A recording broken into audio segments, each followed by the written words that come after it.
Hi everyone, welcome to Mrs. Deaver's online classroom, Algebra. This is Chapter 2, Lesson 3, Solving Multi-Step Equations. Alright, let's get started. Alright, in the past you've solved single-step equations. In this lesson, by the end of the lesson, you should be able to solve equations involving more than one operation, and you should be able to solve equations involving consecutive integers. Your new vocabulary, multi-step equations, and that's an equation that it requires more than one step to solve. Sometimes we call that two-step equations, but this will be multi-step equations with several properties and several steps that you have to go through to solve for the variable. Consecutive integers. Now those are integers in counting order. For example, if you have 1, 2, 3, those are integers in consecutive order. You can also have even consecutive integers, which would be 2, 4, and 6, or you can have odd consecutive integers, which would be 1, 3, and 5. And so that you'll need to keep that in mind. Number theory, that's the study of numbers and the relationship between them. And when we start dealing with consecutive integers, we're dealing with certain types of number theory. Alright, so let's look at our first example. We're going to solve 2 cubed plus 11 equals 3. And this is a simple two-step equation. And we're writing the original equation. And then we're going to always start with the constant on the side of the variable, subtracting 11 from both sides of the equation. We're left with 2q equals -8. Make sure you're paying attention to your integer rules. Then your last step is to divide both sides of the equation by 2. A -8 divided by a +2 will simply give you a -4. So your answer is q equals -4, but make sure that you're using substitution property by putting that -4 in the place of q in the original equation to make sure that it makes a true statement. Alright, here we're going to solve for k plus 9 divided by 12 equals -2. And we're going to solve this multi-step equation. Now, I'm going to work it first, and then I'm going to show you the whole process one more time, just so you can get an idea of some things that you can do with a fraction.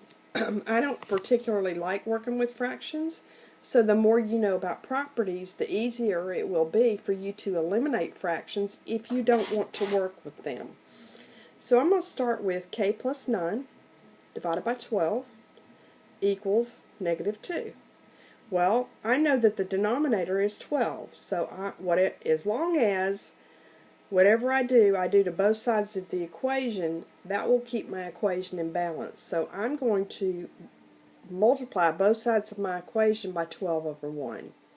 Notice that I'm putting it in fraction form on the left-hand side, but I don't necessarily need to do that on the right-hand side because 12 is the same thing as 12 over 1. On the left-hand side, that allows me to cancel out the denominator. I'm left with k plus 9 is now equal to -24.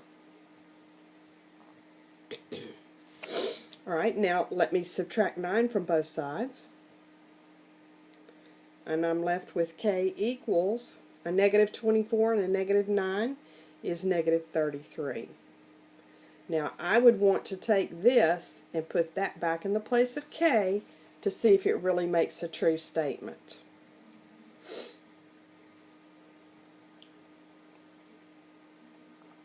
Again, I start with the original equation, multiply both sides by 12. I get k plus 9 equals -24. Subtract 9 from both sides of the equation. I get k equals -33. And again, you want to make sure that you use substitution property, put that -33 back in the place of k, excuse me, in the original equation. Alright, let's look at another one. You solve this one. 6v plus 7 equals -5. Don't forget, you need to start on the side with a variable, and you need to eliminate the constant first. I hope you got A. V is equal to negative 2. Alright, here we have an equation, negative 4j minus a negative 4 divided by negative 6 equals 12.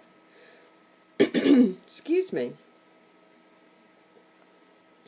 I'm going to take a second and rewrite this as negative 4j.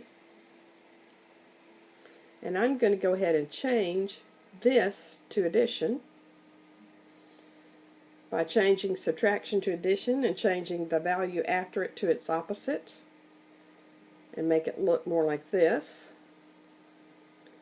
And because I have negative 6 in my denominator, then I'm just going to go ahead and multiply both sides of my equation by negative 6. Notice that if that denominator is a negative 6, then I need to make sure that I'm multiplying by that negative 6 over 1 so that I can eliminate the same values. Not really eliminating them, simply simplifying it to a positive 1. A negative 6 divided by negative 6 is positive 1. So I'm not really eliminating anything. Maybe we can call that cancellation to 1, because you can multiply anything by 1 and not change its value. So when you're thinking about things like this, make sure that you're thinking correctly, because you're not really changing any values, you're just simplifying. So negative 4 plus 4 equals a negative 72. Subtract 4, you get, oh, forgot my j there. Negative 4j equals negative 76. If you divide both sides by negative 4 now, a negative divided by a negative is a positive, and you should get j is equal to 19.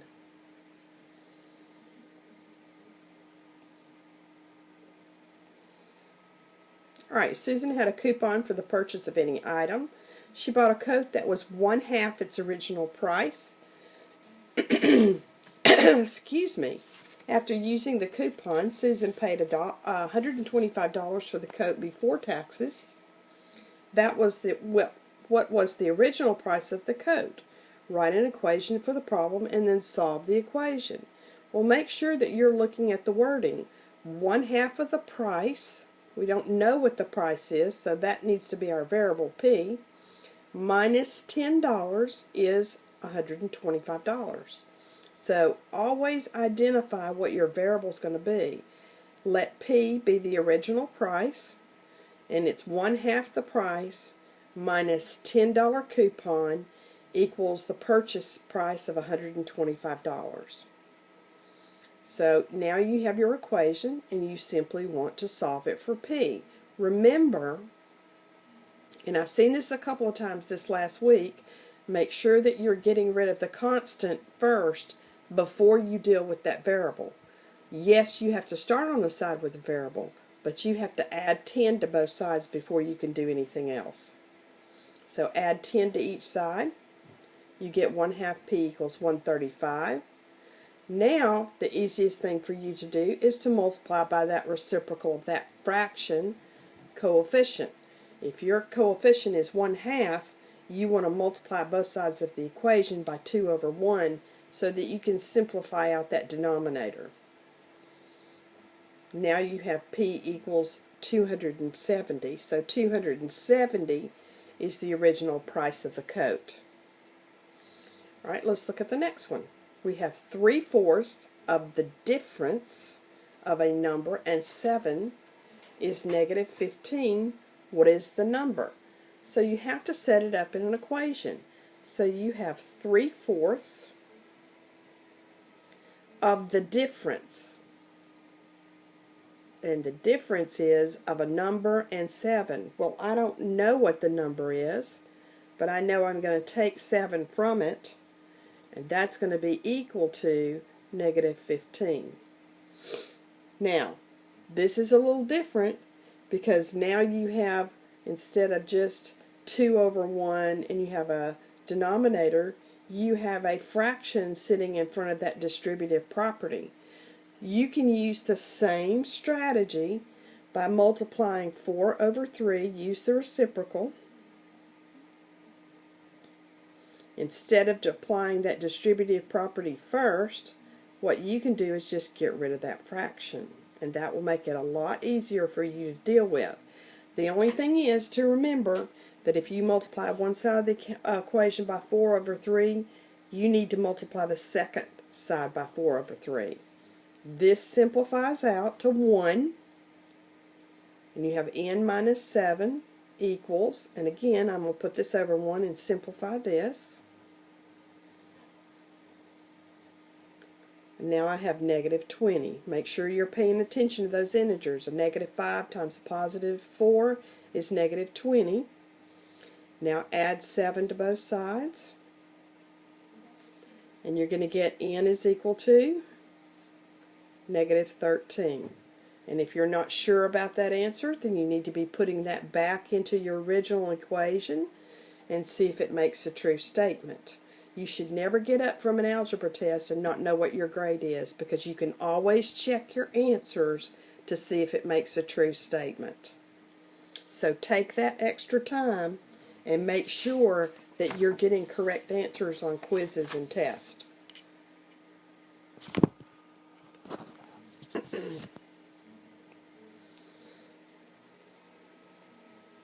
Okay. Now let's talk about consecutive integers. Remember, this is part of number theory. Notice that in your chart, consecutive integers are integers that come in counting order. And for the examples, they give you negative 2, negative 1, 0, 1, 2, 3, 4. They're numbers in order. And those numbers in order always have a pattern. So if you think about it like this, let's say that your first number is, you don't know what your consecutive integers are. Well, we're going to let the first consecutive number be represented by n. Well, what do we have to do to 1? What do we have to do to 1 to get the value of 2? Now, I'm just using consecutive numbers up here as an example to relate to the variable. If we let n equal 1, what do we have to do to 2? What do we have to do to 1 to get a value of 2? Well, we have to take n and we have to add 1 to it.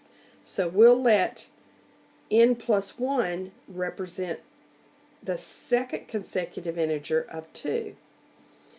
Now let's look at 3. What do we have to do to 1 to get 3?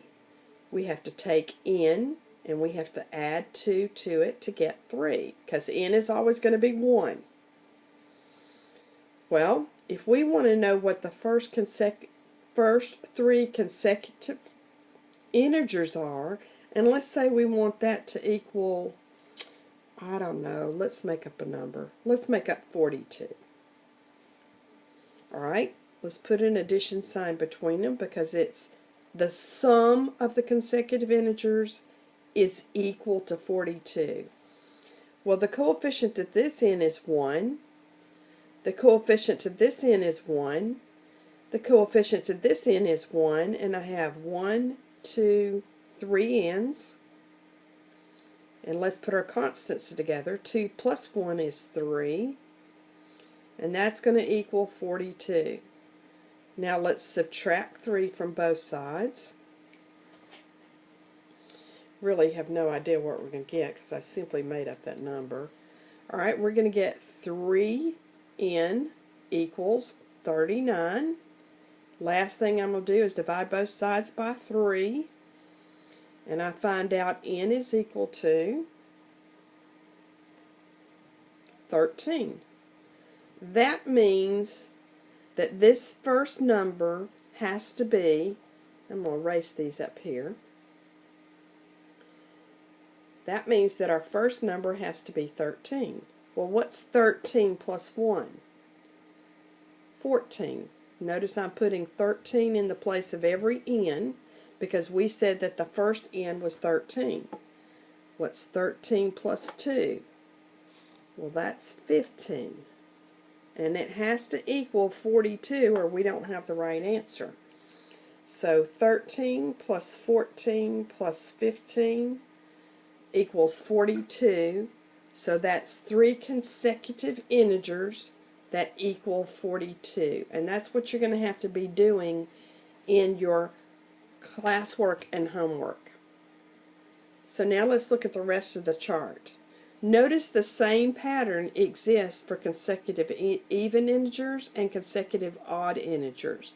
And the reason for that is because it's every other number. So it's always going to be n for the first one.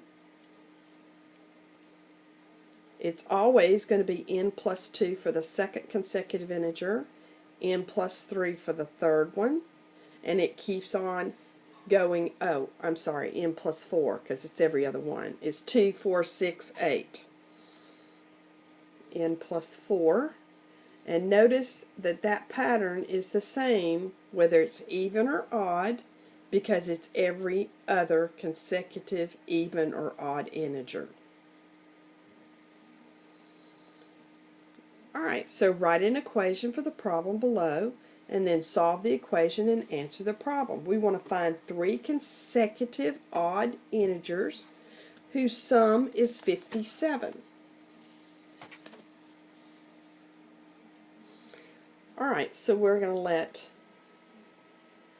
n be the first integer, and we'll let n plus, since it's odd, it's every other one. We'll let n plus 2 be the second consecutive integer. We'll let n plus 4 be the third, and we're going to let that equal 57. Now, it says the sum. So I'm going to put addition signs between each one of those numbers because the sum means to add. Now I'm going to add my like terms. I have 3n. Add my coefficients, my constants, 4 and 2. And then I'm going to solve it for n to find out what my first value is. Subtract 6. Subtract 6. I get 3n equals 51. Divide both sides by 3. And I get n is equal to 17. That means that my first number right here is 17. And 17 plus 2 is 19. 17 plus 4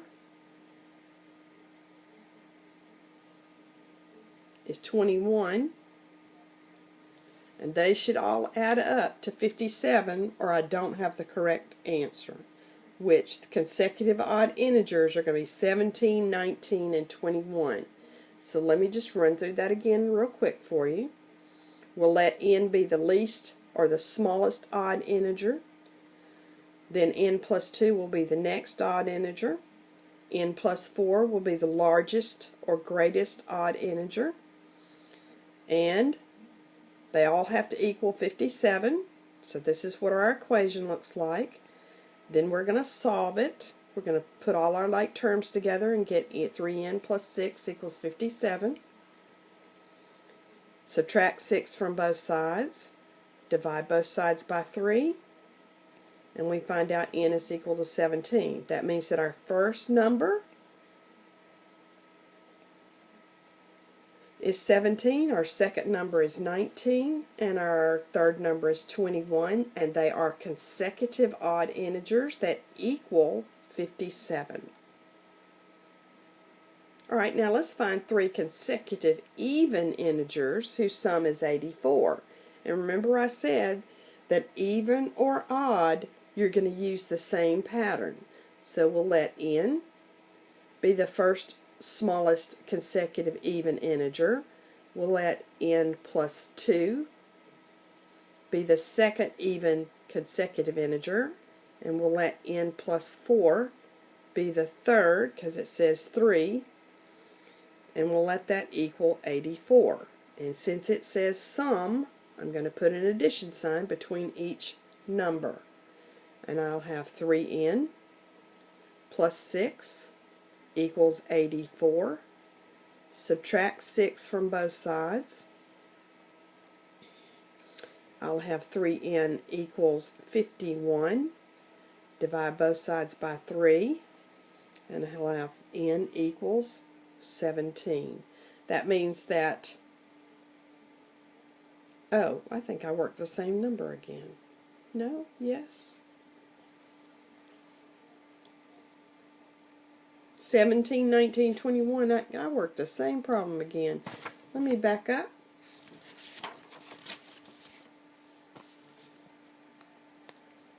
Let's see, what did I do wrong? Oh, here's my mistake. Here we go, right here. Bam! 84 minus 6. Wow. What was I thinking?